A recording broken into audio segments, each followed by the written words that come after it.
Hello friends, আমি সুমি রান্নাঘরে আপনাদের সবাইকে স্বাগত জানাচ্ছি। আজকে আমি আপনাদের সাথে শেয়ার করব কিভাবে বানিয়ে নেবেন মেথি শাকের একটা গুজরাটি স্ন্যাক, মেথি না গোটা বা মেথির পকোড়া। এই মেথি গোটাটা যেরকম হেলদি হয়, সেরকম এটার মধ্যে একটা খুব সুন্দর ইউনিক স্বাদ থাকে। এটা বানানোর জন্য আমাদের দরকার পড়বে পালং শাক, মেথি শাক আর ধনেপাতা। এখানে আমি মেথি শাক, পালং শাক আর ধনেপাতার পাতাগুলোকে আলাদা করে নিয়ে খুব ভালোভাবে জল দিয়ে ধুয়ে নিয়েছি। এবারে এই শাকগুলোকে আমি এরকম ছোট ছোট করে কেটে নিলাম। এবার আমি 1 টেবিল স্পুন গোটা ধনেকে একটা প্যানের মধ্যে নিয়ে লো ফ্লেমে মুচমুচে হয়ে যাওয়া পর্যন্ত রোস্ট করে নিয়ে একটা হামালদিস্তার মধ্যে নিয়ে নিলাম। এবারে এগুলো এরকম দানা দানা থাকে সেইভাবে থেঁতো করে নিলাম।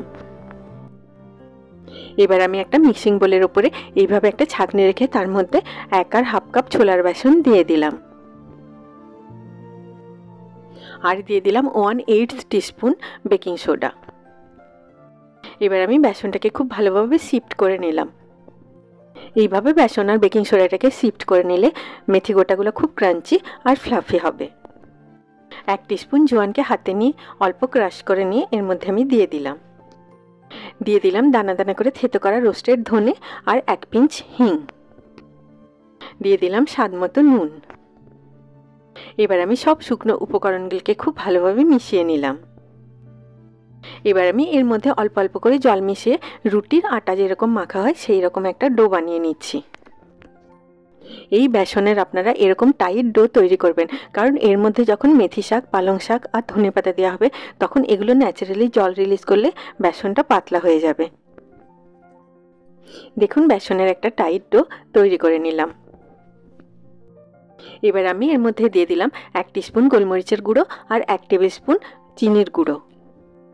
এই চিনির গুঁড়োটা ডোটাকে ফ্লাফি বানাবে, তাই মেথি গোটাটা মুচমুচে হবে আর মেথি শাকের যে একটা কষা স্বাদ থাকে সেটাকে ব্যালেন্স করবে। বেকিং সোডাটাকে অ্যাক্টিভেট করার জন্য দিয়ে দিলাম 1 টিস্পুন লেবুর রস। দিয়ে দিলাম 1 আর হাফ টিস্পুন থেতো করা কাঁচা লঙ্কা, আপনারা কাঁচা লঙ্কার পেস্টও দিতে পারেন, আর 1 টেবিল স্পুন গ্রেট করা আদা। দিয়ে দিলাম হাফ কাপ ছোট ছোট করে কাটা ধনেপাতা আর 1 কাপ ছোট ছোট করে কাটা পালং শাক। আর দিয়ে দিলাম এরকম ছোট ছোট করে কাটা 1 আর হাফ কাপ মেথি শাক। শাকগুলোকে আপনারা কাটার আগে খুব ভালোভাবে ধুয়ে একটা শুকনো কাপড় দিয়ে ভালোভাবে মুছে ড্রাই করে নেবেন, তারপরে কাটবেন, নয়তো এগুলোতে জল থাকলে বেসনটা খুব বেশি পাতলা হয়ে যাবে। এই ডোটা বানানোর সাথে সাথেই আপনারা মেথি গোটাগুলো ভেজে নেবেন, নয়তো এই শাকগুলো জল রিলিজ করা শুরু করে দেবে আর বেসনটা তখন পাতলা হয়ে যাবে।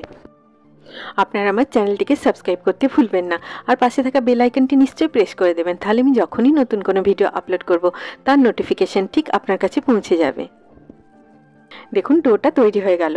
আর ডোয়ের কনসিস্টেন্সিটা এরকম হবে যে একটুখানি ডো হাতে নিয়ে এরকমভাবে পাকালে যেন একটা বলের মতো শেপ নিয়ে নেয়। এখন আমি এই মেথি গোটাগুলোকে ডিপ ফ্রাই করার জন্য একটা কড়াইয়ের মধ্যে তেল গরম করে নিচ্ছি। তেলটাকে আপনারা কড়াইয়ের চারদিকে খুব ভালোভাবে ছড়িয়ে দেবেন, নয়তো মেথি গোটাগুলো দেওয়ার সময় সাইডে চিটে যেতে পারে। তেলটা মাঝামাঝি গরম হয়ে যাবার পরে একটা পাতিলেবু সাইজের ডো নিয়ে আমি এইভাবে একটু গোল শেপ দিয়ে তেলের মধ্যে দিয়ে দিলাম। এই মেথি গোটাগুলোর সাইজ আপনারা আপনাদের ইচ্ছে মতো ছোটো বড়ো করতে পারেন।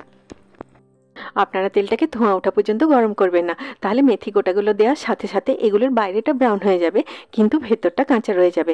আর অনেকগুলো মেথি গোটা একসাথে কড়াইয়ের মধ্যে দিয়ে দেবেন না, তাহলে এগুলো নাড়াচাড়া করতে অসুবিধে হবে। মেথি শাক আমাদের হার্ট, বোন, ডাইজেস্টিভ আর রেসপিরেটরি হেলথের জন্য খুব ভালো। তাছাড়া এটা আমাদের ব্লাড সুগার লেভেলকে কন্ট্রোল করে। তাই এই মেথি গোটাটা খেতে ভালো হওয়ার সাথে সাথে খুব হেলদিও। এই মেথি গোটাগুলোকে আমি মিডিয়াম ফ্লেমে ধীরে ধীরে উল্টে পাল্টে খুব ভালোভাবে ভেজে নিচ্ছি।